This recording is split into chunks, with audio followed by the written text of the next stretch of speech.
Good morning, good morning, good morning. How we doing? Good morning. Got some energy for this morning. Who wants to share something? Morning. Who had a good weekend? Who's got some positivity to share with us today? All right, John, get us started. Alrighty. So I helped Stephanie this weekend with a couple of open houses, and I wrote something down that I'd like to share with the group. So I apologize. Give me 1 second. So this past weekend was an eye-opening reminder of the power of action and connection, and I'm deeply grateful to be part of Team Rovi. Assisting Stephanie with the two open houses wasn't just an opportunity to showcase the properties, it was a chance to grow. And from those open houses, I was able to connect with incredible clients. One is heading to the bank today to start the pre-approval process, and I have a showing scheduled tonight with another potential buyer for the same unit. And then on top of that, I had two meetings with investors who are eager to build portfolios of condos and multifamilies. I've already started building their profiles and follow up Boss and Wailopo. But here's why it's really hitting me. I've struggled with confidence for a long time, and putting myself out there in conversations like these isn't always easy. Yet each of these interactions has been a breakthrough, pushing me beyond what I thought what I was capable of. These aren't just steps in my career; they're steps in becoming the best version of myself. And as the saying goes, all conversions help happen in conversation. But what that doesn't say is how much those conversations can change you. Every client call, every investor meeting, and every open house is a chance not just to help others, but to grow into the person you're meant to be. And if you're facing your own challenges, let me tell you, lean into them. The moments that test you are the ones that transform you. And I'm here to say, if I can make these steps, so can you. So let's keep moving forward together and keep lifting each other up. So thank you. Well done, brother. I love it. I love it, and I love that there was an opportunity there from Stephanie, and I love that you jumped on it, and I love the vulnerability of coming on this call and just talking about it, man. I definitely know you put smiles on people's faces today, and people are pumped for you, and it's a great share this morning. Thanks for getting us started. Thank you. Anybody else want to share something before we dive in?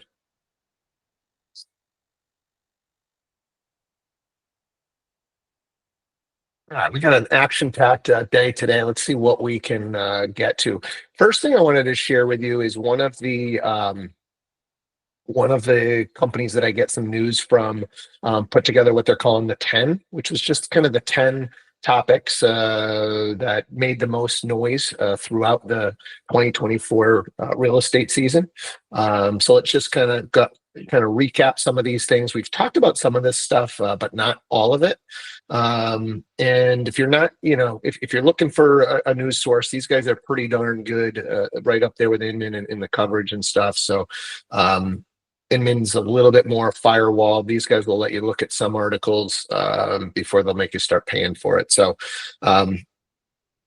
obviously we had the buyer agreement stuff was a big ordeal, to say the least. That happened on August 17th. The clear cooperation stuff we've talked about as far as getting all of the listings into the MLS versus those companies that are trying to do, the private networks.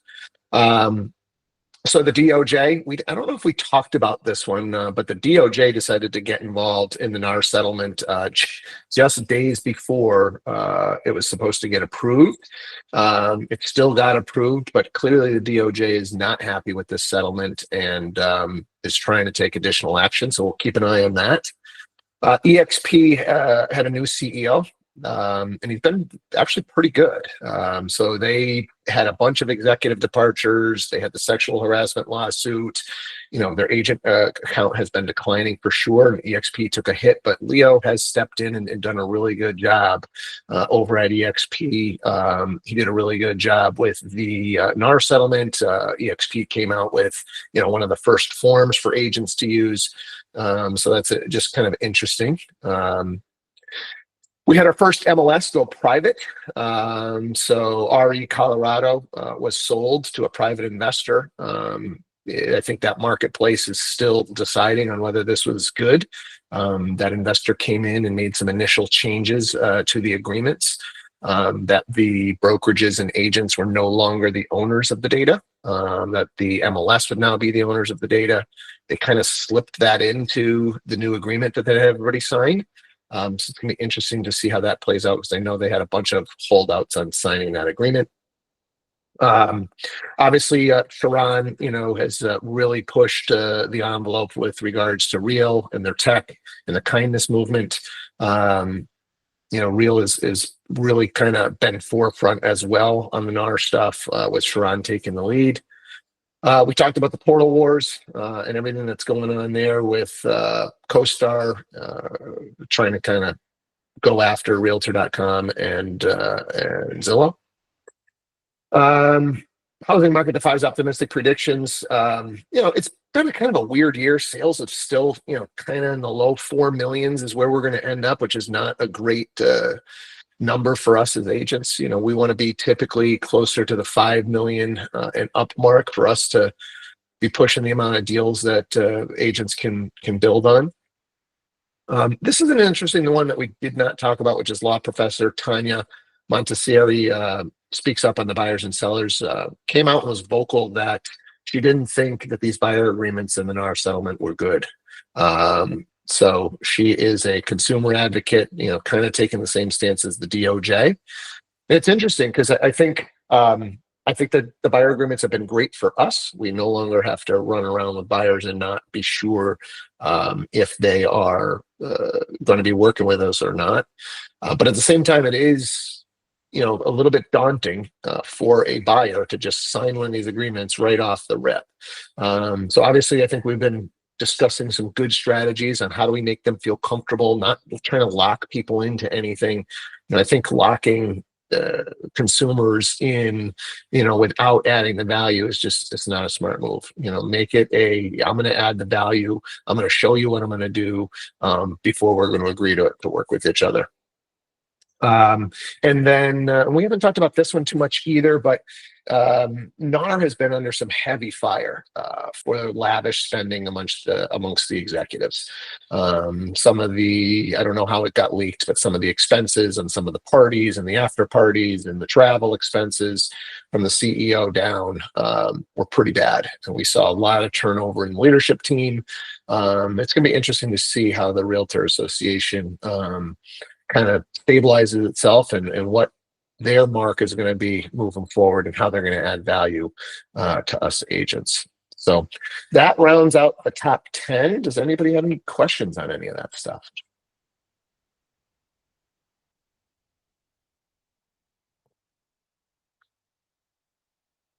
Anybody have, what do you think is kind of the most unique thing or something that you weren't even aware of maybe that was going on in our industry? Anything like that?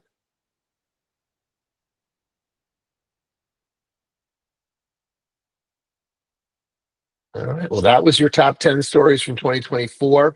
Let's open it up to the floor. Who's got something going on in their real estate world that's a good share for the group, or they have a question on a deal that they're doing?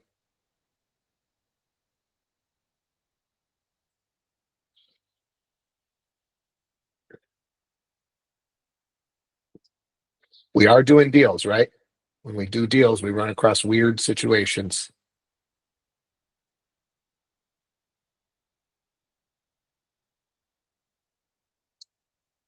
I'm happy to keep talking, but I really like when you guys do some talking.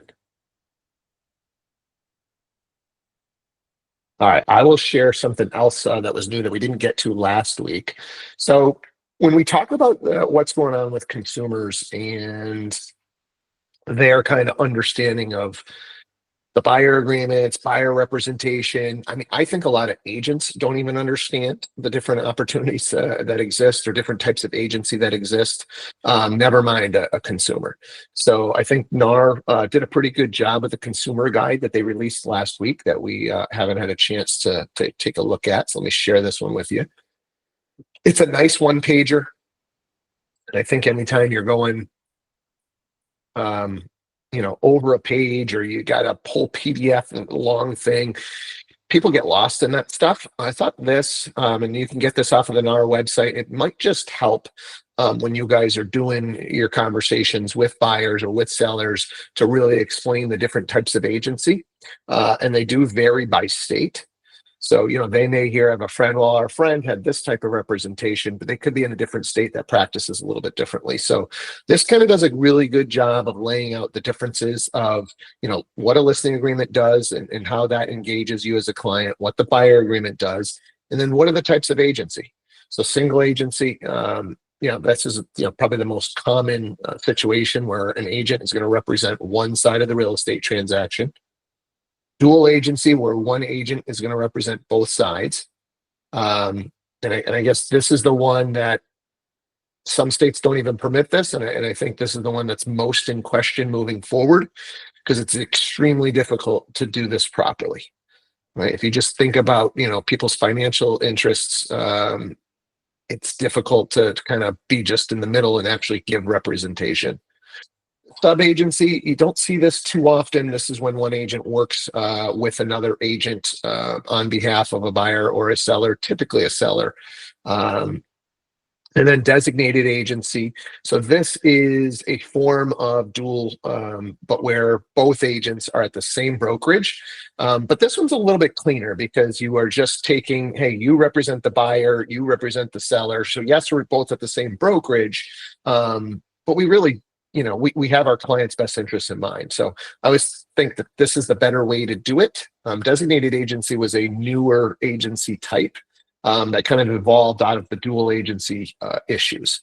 So, and why designated agency was challenged initially, and I think it makes a lot more sense now, is previously you would be in the office and you'd have all of the knowledge about every listing that came in.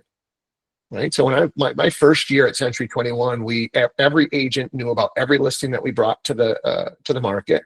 We ran a full page ad in the newspaper to talk about those. We'd have an office meeting and we'd go listing by listing. We talk about each one, and then believe it or not, faxes were coming across into the office with offers. Right. So if you were in the office, you might actually see an offer that would come in on another property. Right. So it became difficult. You would know a lot about these sellers and about what was going on. So that's why, you represented the seller. Now that we've gone digital, I don't think most of us know what's going on with other people's deals. You might know there's a new listing, but you don't know anything about that seller. You don't know anything about the offers. And practicing designated agency is really realistic at this point, where I don't think it was, back in the early days where you really did know a lot about that seller, and so you kind of had to represent those sellers. So when we took a listing back in the day, everybody at the office represented the seller. And then the last one they talk about is the transaction broker. So we see this down in Florida. That's probably the most common application down in Florida, is you're representing the transaction. You don't actually represent the buyer or the seller. So anybody have any questions on agency and this guide? You can just go right on the NAR site to get this, but I think it does a pretty darn good job because it can be confusing. Anybody have any questions on that?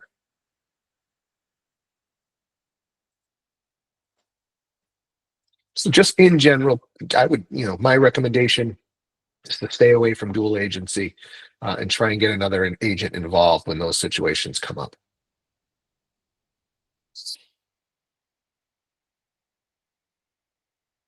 All right. Margareta. Good morning, all. So on the subject of dual agencies, I'm actually have a transaction now as a dual agent, which is really, I think, a first one for me in a long time, if I remember right. And I actually find it kind of easier, but it isn't a bank on property, so it's a more formal process, I would kind of call it. And I find the bureaucracy of it all being the transactional kind of party here between both, making it more smoother. I don't know, I totally get it if it's like two separate sellers. Buyer seller situation. There is the loyalty aspect, but there are also some benefits to the dual agencies. I'm finding from personal experience. I mean, look, at the end of the day, when you're the only agent, there's one less person to batch the deal. Right? Like a lot of times I feel like we're fighting with the agent on the other side to like, hey, your buyer does want to move forward here, and my seller does want to move forward here. And so you got two agents kind of battling, right? And I think the best agents don't do that, but some of these agents, they definitely can make a deal go sideways where if you're the only agent, it's one less person kind of mess up the deal. So I would agree with you. There is some smoothness sometimes to doing dual. It's just the issue that there really isn't representation for either party, right? So sometimes, one of the parties might feel like they got taken advantage of because they didn't have representation. So it might go smooth during the deal, and you're just doing everything that you can to put the deal together. And then post the deal is now when the buyer finds out that, maybe they didn't get the best representation, or the seller finds out that, hey, there was another offer on the property, but you didn't have that buyer, so you didn't push that. And matter of fact, I would have made another $5,000 had you kind of pushed that other offer, right? And so you see a lot of lawsuits that can kind of come up post closing when maybe some more information comes out, and that's where it just gets a little dicey on the dual stuff. We've seen a couple of lawsuits that come out post because there was another offer that agent, and there are definitely agents in each marketplace that are kind of known for doing this, is all of a sudden your offer didn't get pushed as hard because they represented the buyer on the other one. So that's the offer that got pushed. The other offer was degraded or said, hey, you don't really want to go with this offer. It's FHA. And, so that's where it can get sticky, Margaretta.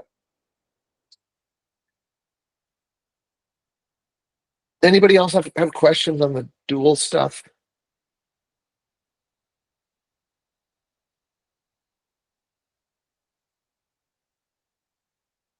Okay. I'll open up again. Maybe somebody thought of something on one of their deals. Otherwise, I've got more to share.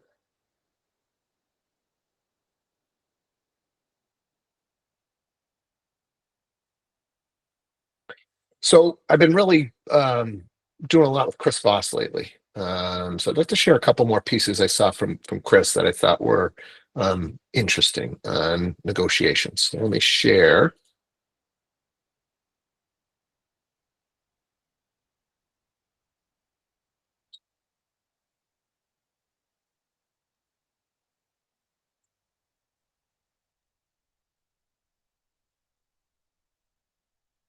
Negotiation is one you don't know you're in. Everybody's in up to 7 negotiations each and every day. If you're in a conversation where the words I want are in anybody's brain, you're in a negotiation. Yeah.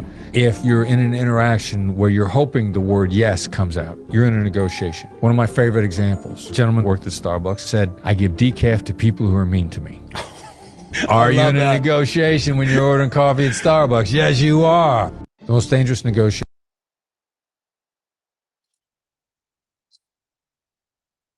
Interesting. Maybe that changes your view on how you're going to treat the barista at Starbucks moving forward. But the reality is there's a lot of truth here, that we are in these negotiations all day, every day. And so to not understand when you're in them, how to handle them, how to get these win-win outcomes, there's a lot to be lost. But if we're really paying attention, we're where our feet are, we are where our feet are, and we're really listening, and we're trying to do the best that we can with the current situation that's in front of us. I just think we can make our lives a lot easier.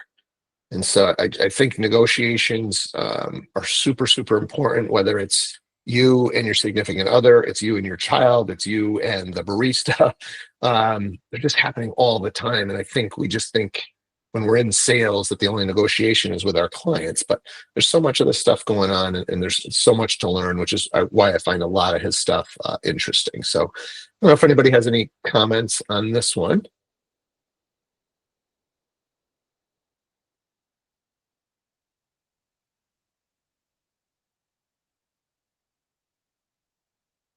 Margaret, I think you're the only one that everybody else got the decaf coffee from the barista this morning, I assume. Yeah, I make my own coffee.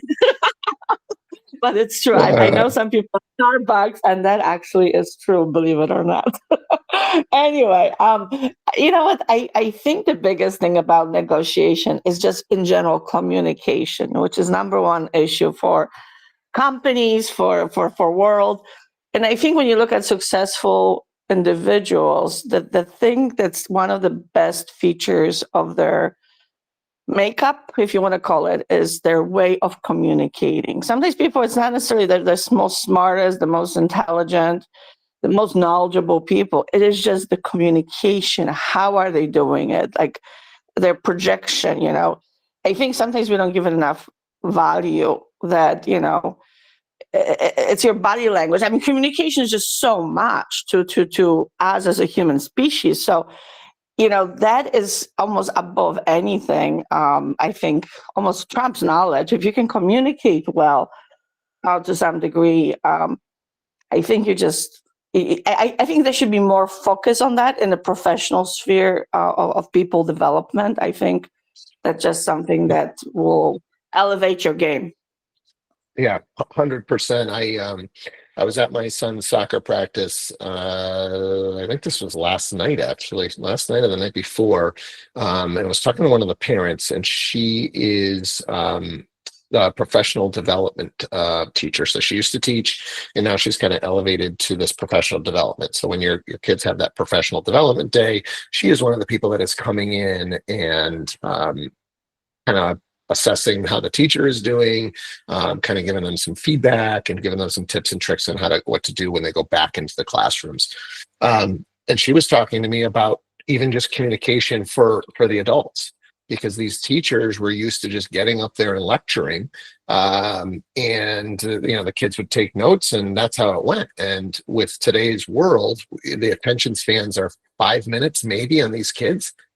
So if you've lectured for more than 5 minutes, you've lost people, right? That's why you've got to get interaction. It's why I try and stop on this call and get you guys to interact. Because if I just go off on a riff, I'm gonna lose a bunch of you guys, right? So we've got to get interaction. We've got to get the constant feedback loops, and it's why we're pushing you guys to get out of your comfort zone, do some sharing. When you share, you're learning, right? When you teach, you're learning. So I think you're spot on, Margareta. Jeff and Linda.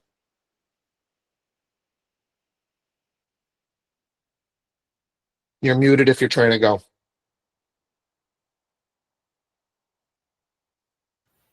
Sorry about that. I'm going to take this a little bit deeper. And yeah, it's all about communication. But I think it's even, let's strip it down to even the more basics, which is people don't necessarily remember exactly what you say, but how you make them feel. And I think it is critical that we always treat everyone with respect and enthusiasm. I mean, every single person who is a part of a transaction, you know, it's amazing to me how some realtors are so ridiculously terrible to other realtors. And in your brain, you say, I never want to do business with this person, you know? So, you know, who you touch, who you talk to, how you talk to them, what you say makes the difference between you getting the caffeinated coffee and the decaffeinated coffee. So you want to establish great relationships with everybody and, you know, just have a reputation of being consistently decent and kind to everyone, so that, you know, because we're all going to be in this together at some point, and it just goes without saying to treat people well. They will remember. They will want to do business with you. How you made them feel, they will remember it. And it doesn't take that much to be decent and kind, and you know, and enthusiastic, and just, you know, lovely. Just be lovely. Thanks, Linda. Just when we hear your voice, we know it's going to be lovely. I swear you could, I don't know, yelling at somebody, I think it would somehow still be lovely. Thank you. Who else? Anybody else on negotiations want to just chime in? Something that you've learned over the years, or, you know, that would add value to this group on the negotiation piece?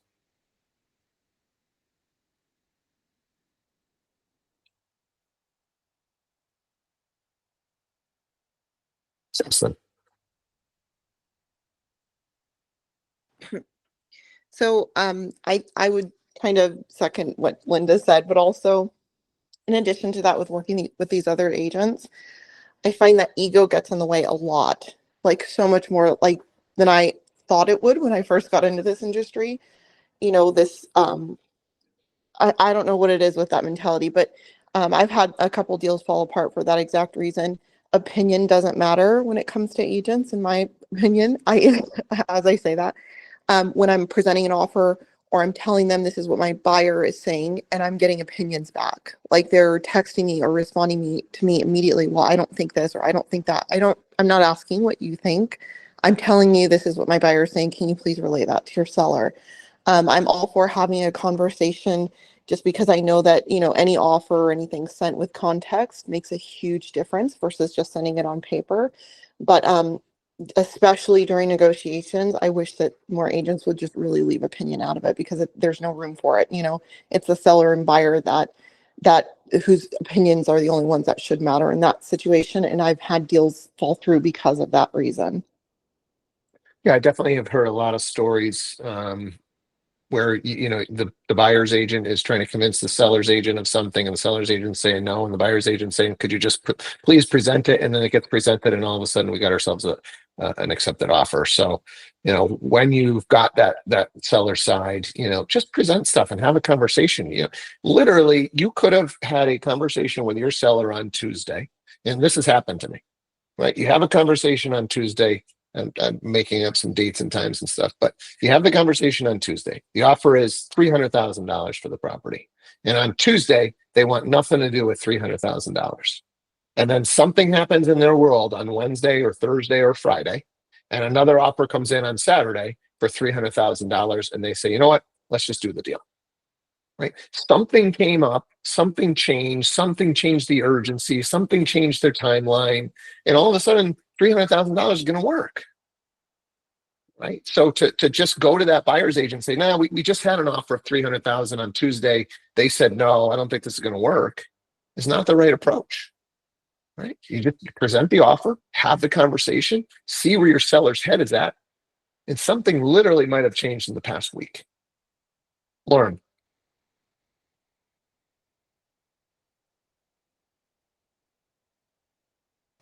Sorry, I was talking already. Important to remember when we get into negotiations that it's multiple parties that need to come to an agreement. It's not one side needs to be end all be all winner. And I think sometimes reminding your client on your end of that and trying to help and communicate to the other side that as well.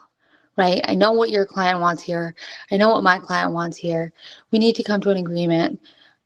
Everybody gets a little, gives a little, and in the end, you know, we're satisfied. Right. And it's okay to not feel like anybody's the big victor there. But if you can get everybody feeling okay, then that's really important.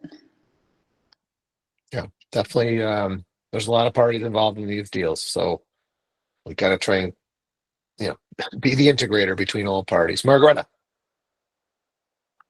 So two things I want to highlight. I think we forget that as realtors, if we are having difficult relationship with the other realtor on the other side, I forgot about this myself, just came across this recently. We can actually, as a realtor, propose or request to make an offer to the sellers by ourselves in person. So it is something we don't use often because I think for the speed of the transaction maybe or whatever, but if there is that complete barrier where that other agent is not cooperating with you, you as an agent realtor can request, I want to make presentation to your sellers of my offer, number one. And the second thing is, you know, I think talking to the seller perspective of like why they change their mind, I think the big thing is the sellers always think that their value of the property is higher than what there really is. At least for the buyer, the value of the property is usually lower than what the seller thinks. So I think sometimes when there's that bias of like confirmation that, you know, they get maybe few offers or they finally like they got the offer and it's real for them. And if they're kind of digest that and really look at the market. Maybe there's more conversations around it. They finally come to terms with like, well, how much longer are we going to sit here being stubborn about something versus being real and moving forward? So I think that kind of maybe digests that philosophy of the seller's mind. Just a few points. Yeah, great points, Margareta. Yeah, and that is a kind of a little known fact, but the code of ethics does allow for that in-person presentation. So, like you said, pretty rarely used, but there are some situations where you just don't feel like your offer is getting presented that you may need to use that. So, thanks for pointing that one out. We'll finish like we always do, just a kind of a look at some trainings that are available for the rest of the day. We've got the CEO Connect, so good for broker owners, team leaders, or maybe people that are thinking about starting a team.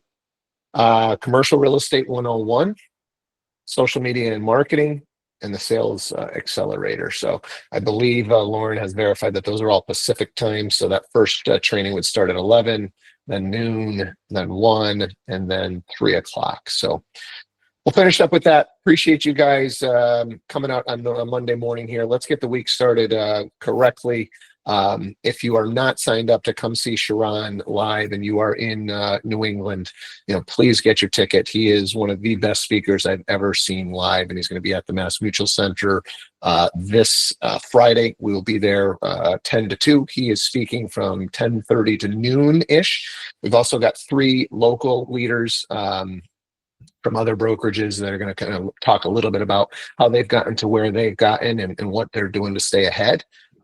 This is just a great opportunity. If you know anybody else in the community, this is a great way to kick off your 2025. Tickets are $79. So it includes lunch and a drink, and it's going to be a really, really fun time. So please share that message. I'm actually going to try and get a kind of like a video promo out today. So watch on my story and on my post for that you will be able to share.